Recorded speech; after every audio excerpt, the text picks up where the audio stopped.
우리 지난주에는 사울이 회심한 얘기했죠. 어떻게 회심했어요?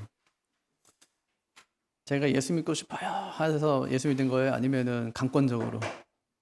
강권적으로. 왜 그랬을까요? 지금 사울이 뭐 하러 가는 거죠? 예수 믿는 사람들을 잡아서 옥에 가두기 위해서. 하나님도 마음이 급하죠. 하나님이 마음이 급할 때 하시는 일. 이름을 2번 부른다. 그렇죠? 사울아 사울아 내가 왜 나를 박해하느냐. 누구십니까? 그랬더니 나는 내가 박해하는 예수다. 네. 사울이 그 얘기 듣고 회심했다고 그랬잖아요. 왜냐하면 그 주님의 말씀에는 2가지 사실이 담겨 있다. 하나는 나는 살아있다. 하나님, 예수님이 살아있대요. 죽은 줄 알았는데 살아있다. 또 하나, 나는 하나님이다. 네, 하나님이다. 놀랬어요. 하나님이래요. 그래서 나는 예수다. 내가 박해하는 이 말에는 2가지 사실. 나 지금 살아있어. 죽지 않았어. 내 말대로 부활했어. 구약 예언대로 나는 부활한 메시아. 또 하나, 나는 하나님이야. 모세에게 만나주셨던 그 하나님이야. 이렇게 말씀하시죠. 그 바울이 놀랐어요. 그 예수 만났어요. 그리고 나서 하는 얘기가 계속해서 예수님을 증거하는 삶을 살아가요. 바울이. 오늘 말씀은 뭐냐면 이 사울의 첫 등장.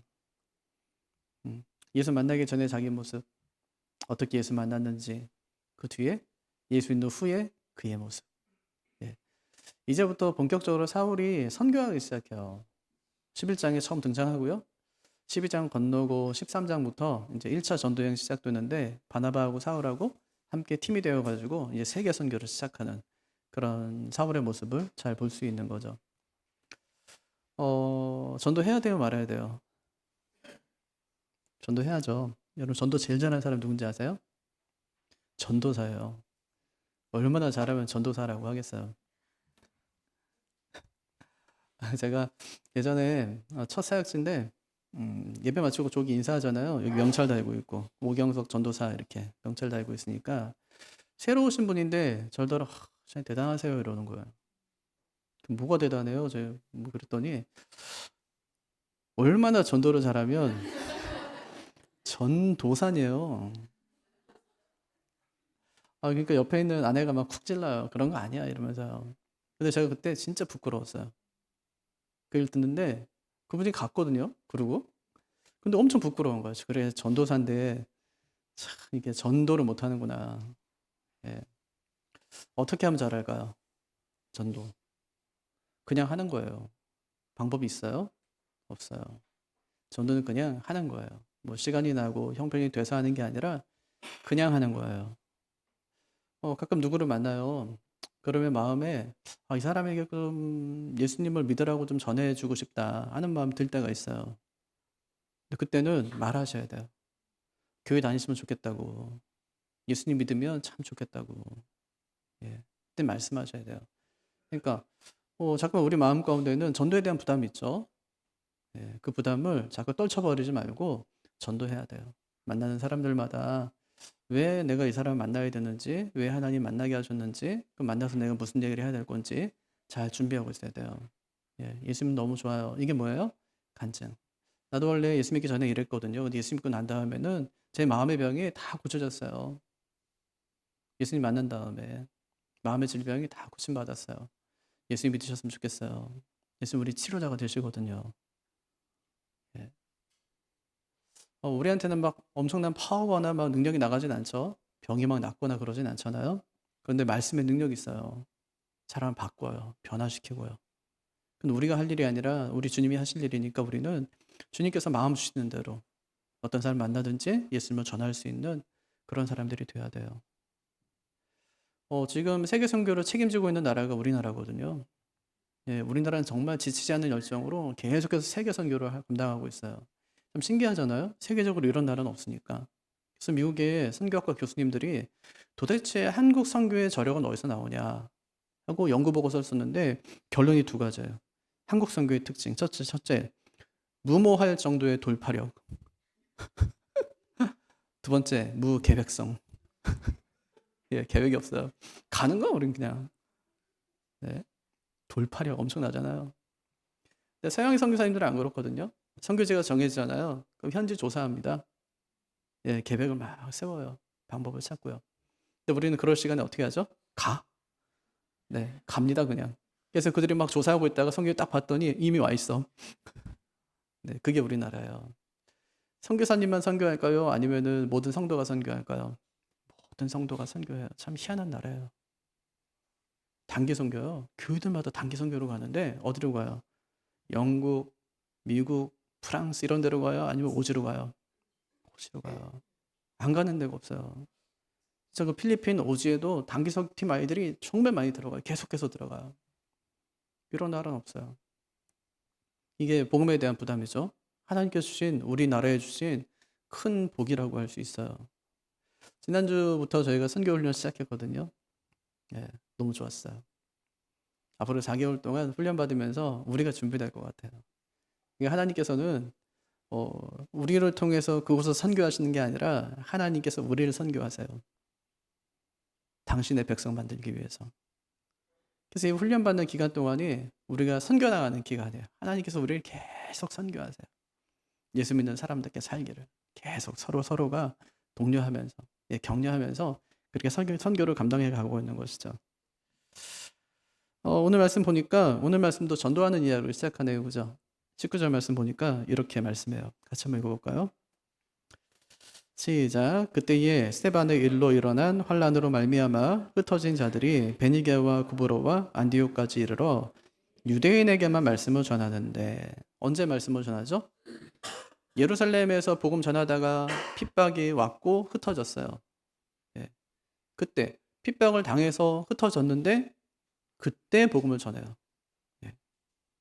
어디서 전해요? 이스라엘에서 쫓겨나서 이방 땅에서. 누구한테? 유대인에게만 이러거든요. 근데 왜 유대인에게만 전했을까? 약간 이스라엘 백성들에게는 이방인 기피 현상이 있죠. 네, 이방에 대한 편견. 그거를 앞에 우리 읽지 않았지만 앞에 10장에 보면 하나님이 그거 깨는 거예요. 고넬료 사건 통해서. 편견. 그러니까 거기는 10장에는 고넬료의 회심처럼 보이지만 사실은 베드로의 회심이에요. 이방인에 대한 회심. 예. 그러니까 지금 이방인에 대한 편견 때문에 어쩌면 유대인에게만 전할 수도 있고요. 또 하나는 구약을 유대인들은 정말 기가 막히게 알고 있었어요. 그래서 이방인한테 설명하려면 굉장히 길고 어려운데 유대인에게는 설명이 너무 쉬워요. 그래서 회당에 들어가서 그들에게 복음을 전하면 그들이 복음을 쉽게 이해했기 때문에 유대인에게만 복음을 전했다. 그럼 진짜 뭐 유대인에게만 전했냐? 그건 또 아니에요. 20절 한번 같이 읽어볼까요? 시작. 그 중에 구브로와 고레네 몇 사람이 안디옥에 이르러 헬라인에게도 말하여 예수를 전파하니. 거기 헬라인의 각주가 혹시 적혀 있나요? 그 밑에 보니까 헬라파 유대인에게도 이렇게 돼 있죠, 그죠?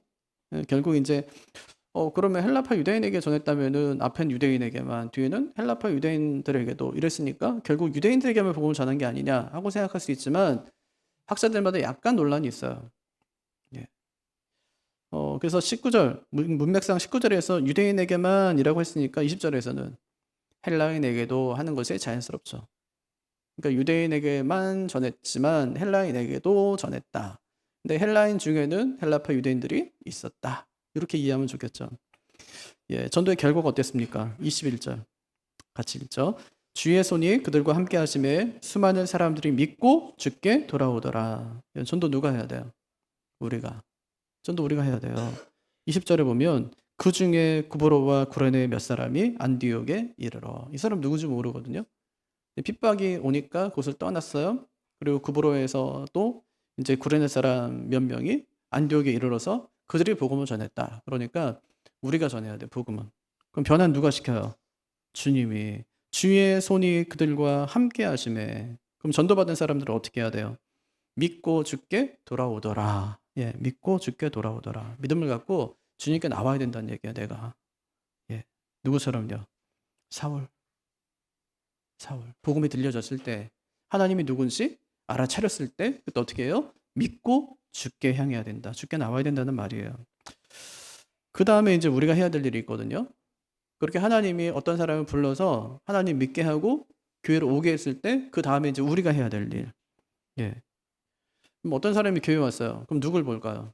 하나님도 보지만 누구도 봐요? 사람도 본다고요. 그래서 하나님도 중요하지만 신앙생활을 함께 해야 되는 사람도 굉장히 중요해요. 우리도 처음에 이제 교회 나왔을 때 뭘 봐요? 여기 하나님 계신가 하고 보셨어요? 하나님이 어디 계시지? 여기는 앞에 계신가, 뒤에 계신가, 옆에 계신가, 위에 계신가, 아래 계신가? 그거 생각한 사람 없어요. 그럼 뭘 보죠? 우리 교회는 젊네. 뭐 젊은 사람 많네. 남자가 많네. 남자는 이쪽에만 앉아. 이거 뭐지? 남자, 이거 같이 안 왔네. 처음에 진짜 더 그랬거든요. 처음에는 여자는 이쪽, 남자 이쪽, 완전히. 예, 완전 여기는 그냥 뭐 거의 홍해바다예요. 완전히 갈려가지고. 그래서 우리는 뭐 고신이라 그런 것도 아닌데 이상하게 예, 처음에 이제 그랬었잖아요. 특이하네. 그게 뭐냐면 사람을 보는 거예요. 사람을 봐요. 어쩔 수 없이 우리 하나님 보고 교회 다니지만 사람도 보며 교회 다니는 거예요. 사람도 보며.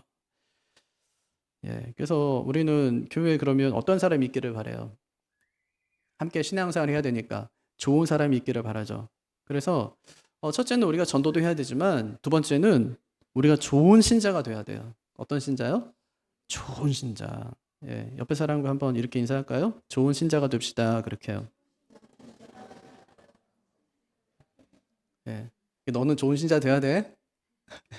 그런 말은 아니죠, 그죠? 예. 어저께 친구한테 전화 왔는데 어떤 집사님이 자기 시누이하고 한순이래요. 시누이끼리 한순이가 한순이에요.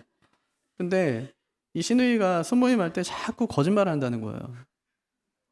자기가 훤히 아는데 상태도 알고 집도 어떻게 사는지 아는데 자꾸 거짓말하는 게 너무 한순이에게 너무 괴롭대요. 그래서 갈라라 그랬더니 교회가 너무 작아서 가를 수가 없대요. 그래서 그분이 찾아와서 목사님한테 직장 문제 핑계대고 순모임 참석하지 않겠다 그런데요. 그래서 저한테 물어보는 거예요. 뭐 어떻게 해야 되냐. 그 친구 꼭 이런 일 있으면 저한테 꼭 전화를 해요. 또 어떻게 해야 되냐. 근데 제가 어제 바빠가지고 나중에 전화할게 하고 아직까지 안 했어요. 근데 전화해서 이제 말을 해줘야 되는데 뭐라고 할까요? 일부에도 물어봤는데 대답 안 하신다고. 어떻게 하면 좋을까? 뭐라고 대답해야 돼요? 교회 옮기세요 이래야 돼요? 아니면 뭐 어떻게 해야 돼요? 스님 안 드려야지. 스님 안 드려. 좀 곤란하잖아요, 그죠? 진짜 곤란한데 여러분 진짜 우리가 좋은 신자 돼야 돼요. 함께 가깝게 신앙생활 하려면 정말 착하고 좋은 신자 돼야 돼요. 예. 나쁜 사람 되면 안 돼요. 교회에서 선하고 착하고 좋은 사람 그런 신자 돼야 돼요. 그게 바나바예요. 바나바 하면 떠오르는 사건이 있죠. 그 4장에서 우리 공부했는데 자기 밭을 다 팔아가지고 전부를 사도들 앞에 놓았어요. 밭을 팔기 전에 어떻게 했을까요? 상의했을까요? 안 했을까요? 아내하고 상의했겠죠. 네, 아내하고 상의했을 거예요. 그래서 가족이 그렇게 하세요 한 건 뭐예요? 가정을 잘 다스렸다는 증거. 또 보세요. 교회에서도 인정받았을까요? 사울이 이제 회심했어요. 자기가 회심한 사실을 예루살렘 교회에도 알렸을 거 아니에요. 근데 아직까지 의심하는 거예요. 그럴 리가 없어. 그 악한 놈이. 근데 둘 사이를 중재한 게 누구예요? 그게 바나바였어요. 아니 지금 안디옥에 예수 믿는 사람들이 생겼어요. 또 엄청나게 생긴 거예요. 마치 예루살렘 교회에 막 하루에 3,000명씩, 5,000명씩 예수 믿는 사람들이 증거했듯이 여기 안디옥 교회도 엄청난 부흥을 본 거예요. 그럼 가서 봐야 될 거 아니에요. 그 진짜 하나님의 역사인지 아니면 이단의 역사인지, 성령의 역사인지 아니면 악령의 역사인지 봐야 될 거 아니에요? 그럼 진짜 중요한 일 아닙니까? 이방에 교회가 안 세워졌어요. 한 번도. 근데 지금 이방에 교회가 세워지는 거예요. 그럼 누굴 보내야 돼요? 가장 신뢰할 만한 사람. 그 사람이 누구예요? 바나바였어요. 그러니까 가정에서도 인정받고 교회에서도 인정받은 사람. 이 사람이 바나바였습니다. 예, 중요한 일에 이제 파견되는 것이죠. 22절, 23절 볼까요? 같이 읽죠. 예루살렘 교회가 이 사람들의 소문을 듣고 바나바를 안디옥까지 보내니 그가 이르러 하나님의 은혜를 보고 기뻐하여 모든 사람에게 굳건한 마음으로 주와 함께 머물러 있으라 권하니. 여기서 권한다는 말은 격려한다는 뜻이에요. 격려한다. 예루살렘에 이제 핍박이 가해졌어요. 그러니까 사람들이 어떻게 했어요? 믿는 사람들이 뿔뿔이 흩어졌어요. 그럼 누가 남아있어요, 거기는? 남은 사람이 있어요. 끝까지 남아있는 사람. 누굴까요? 예수님의 제자들. 12명의 제자들이 끝까지 남아있어요. 여기서 뭐 하냐면 거기서 교회 일을 앞으로 재건할 것을 준비하고 있는 거예요. 그 사람들이. 죽음을 각오한 것이죠. 근데 10장에 보면은 이제 가이사랴에 고넬료라는 사람이 있는데 그 사람이 환상을 보게 되고 베드로를 초대하라는 말을 듣게 되고 그래서 베드로를 초청해요. 그때 베드로가 거기까지 갑니다. 가이사랴까지. 가서 어떻게 하죠? 복음을 전하고 세례를 주고 가정이 믿게 하죠. 예. 그렇게 중요한 일이 있을 때 하던 일이에요, 이게. 어떤 사람이 뭐 가이사랴라는 그곳에 가서 이방인에게 복음을 전하고 예, 뭐 세례도 줘야 되고 그런 일을 누가 하냐고요. 그게 예수님이 제자가 한 일이거든요. 오늘 11장에 보니까 안디옥에 똑같은 사건이 일어나는 거예요.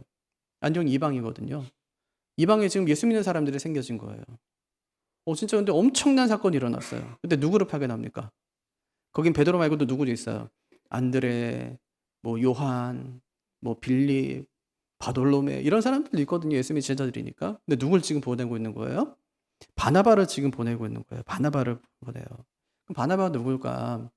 우리 보통 이제 새가족의 교회에 처음 들어오게 되면 이제 바나바를 한 명씩 붙여줘요. 예. 이분이 이제 교회를 안내해주고 신앙생활을 도와주고 하는 분인데 그럼 여기 나오는 바나바도 일반 성도였을까? 그렇진 않아요. 목회자였어요. 목회자.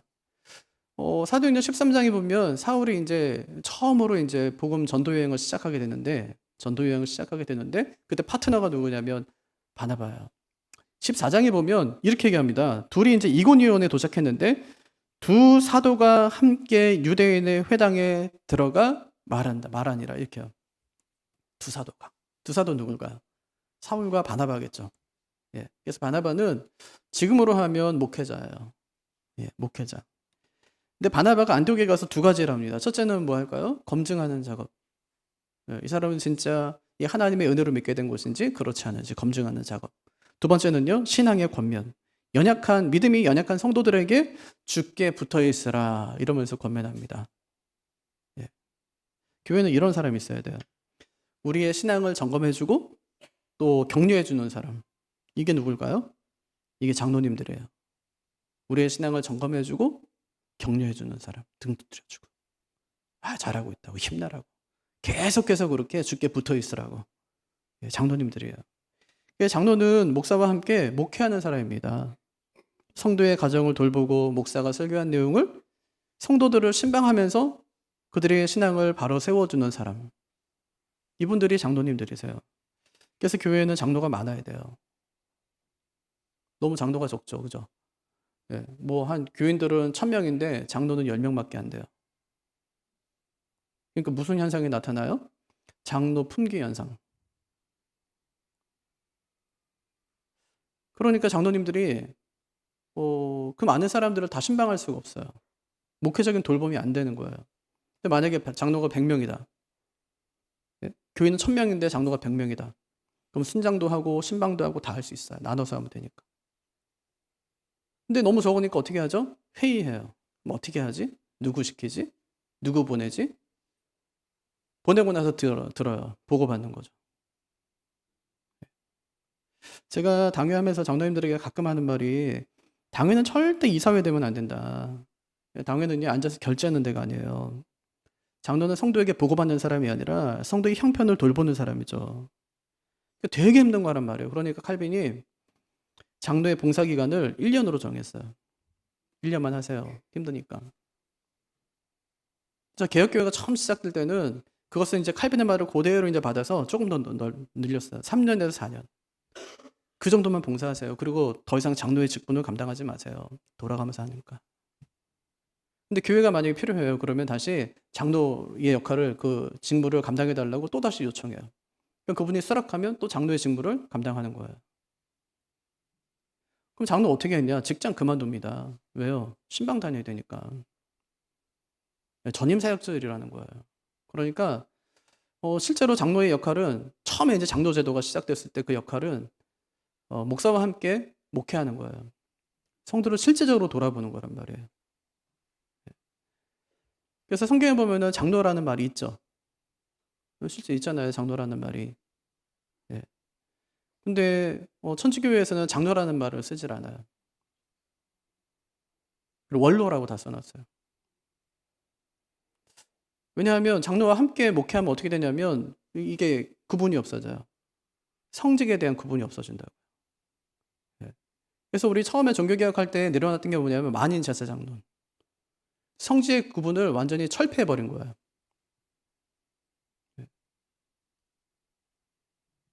그래서 장로는 실제로 함께 목회합니다. 함께 성도를 돌아보고 함께 교회를 감당하고 굉장히 중요한 일이라고 할 수 있는 것이죠. 다음 주에 우리가 세 분의 장로님을 세우는데 오늘 주보에 광고에 보면 임직받는 분들이 이렇게 광고를 내달래요. 임직 때 축의금과 화환은 정중히 사양합니다. 그렇게요. 사실 그렇거든요. 장로가 되는 일은요 절대 축하할 일이 아니에요. 걱정할 일이지. 야 이제 죽었구나 이제. 이걸 20년 동안 해야 돼? 야 진짜 이건 진짜 엄청 이거 축하할 일이 아니에요. 승진한 것이 아니라 굳은 일을 맡은 거예요. 주회를 맡은 것은 축하할 일이죠. 하지만 직분을 받은 것은 축하할 일이 아니에요. 그럼 장로는 무슨 일을 해야 될까? 바나바 한 것처럼 성도들의 신앙을 점검하고 권면하는 일. 그렇게 하려면 성도들의 삶을 늘 살펴야 돼요. 어떤 집에 무슨 문제는 없는지, 그분이 요새 교회 안 나오시는데 왜 안 나오시는지, 기도하고 신방하고 이런 일들을 장로님이 하셔야 된다고. 근데 이때 중요한 게 있어요. 그런 일 하는 건 이제 하면 되는데 진짜 더 중요한 거. 성품 좋고 믿음 좋은 사람이 되는 거예요. 그래야 신방도 할 수 있어요. 관계에 문제가 생기면 안 돼요. 이거는 가족도 마찬가지예요.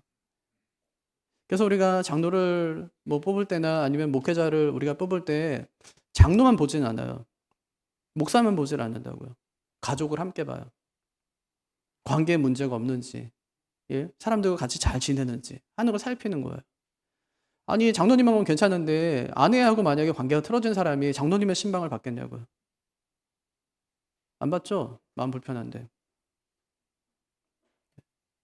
그러니까 그게 함께 중요하다는 말이에요. 그래서 일꾼으로 하나님 부르실 때 준비해야 될 것도 있다면 성품 준비 잘하는 거예요. 신앙 준비면 말할 것도 없고 성품 준비 잘하는 거예요. 그럼 바나바 그런 사람이었냐? 24절 한번 볼까요? 같이 읽죠. 바나바는 착한 사람이요 성령과 믿음이 충만한 사람이라 이에 큰 무리가 주께 더하여지더라. 어떻대요? 바나바는 착했대요. 믿음이 좋았대요. 그래서 교회가 부흥됐대요? 아니요. 그런 얘기는 아니에요. 그가 착하고 믿음 좋았기 때문에 교회가 부흥됐다는 얘기는 아니에요. 더하여지더라. 마지막 보니까 그렇죠? 더하여지더라. 뭔 얘기예요? 수동태. 이거는 더하여진 거예요. 그냥. 그가 부흥을 해서 애쓴 건 아니에요. 근데 하나님께서 더하여지게 하셨어요. 왜 그렇죠? 21절에서 주의 손이 그들과 함께 하셨기 때문이래요. 그래서 더하여진 거예요. 그럼 착하고 믿음 좋은 건 필요 없냐? 그렇진 또 않아요. 그런 사람이 있어야 돼요. 주의 손이 교회와 함께 할 때 그런 사람이 있어야 교회가 평안하고 든든하게 서가게 되는 것입니다. 교회는 격려하는 사람이 있어야 돼요. 로마인 이야기 보면 로마가 어떻게 강성한 나라가 되었는지를 잘 보여주는데 그들은 전쟁에 나간 그 장수에게 절대 책임을 묻질 않아요. 패전하고 돌아오잖아요. 이 나쁜 놈, 못된 놈, 뭐 준비도 안 해가지고 내 뭐 군사라다 몇 명을 죽였고 무기를 얼마큼 뭐 손실을 입혔고 이렇게 얘기하는 것이 아니에요. 그냥 수고했다. 나는 내가 자랑스럽다. 죽지 않고 돌아온 것만도 진짜 대단한 거다. 다음에 더 잘하면 된다. 이러면서 막 격려해줘요. 등을 두드려주고. 그렇게 격려받은 장군들은 그 다음 전쟁을 준비하면서 조국을 위해 칼을 갈고 목숨을 바쳤어요. 그렇게 그들이 강성한 나라가 된 것입니다. 교회도요, 그런 사람이 있어야 돼요. 서로 격려해주고, 칭찬해주고, 등을 두드려줘야 돼요. 잘하고 있다고, 고생했다고, 얼마나 힘드냐고, 진짜 대단하다고 격려해줘야 돼요. 교회를 맡겼는데 잘 안 됐어요. 어떻게 해야 돼요? 집사님이니까 그 정도 한 거라고. 진짜 집사님이니까 그 정도 했지. 다른 사람이 했으면 택도 없다고. 그렇게 믿고 격려해주는 성도가 돼야 돼요. 근데 이런 훈련은 하루아침에 되는 것이 아니라고요. 한번 따라해 볼까요? 하나님 말씀으로 성품을 훈련하지 않으면 사탄이 나쁜 성품으로 훈련한다. 하나님 말씀으로 아니 내가 할 차례니까 하나님 말씀으로 성품을 훈련하지 않으면 사탄이 나쁜 성품으로 훈련하는 거예요. 어떻게 해야 돼요? 하나님 말씀으로 성품 훈련해야 돼요. 그렇지 않으면 사탄이 나쁜 성품으로 우리를 훈련한단 말이에요. 금쪽 같은 내 새끼 있죠.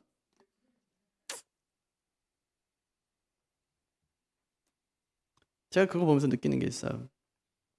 나쁜 아이의 성품은 나쁜 훈련을 하는 부모 때문에 생기는 거예요.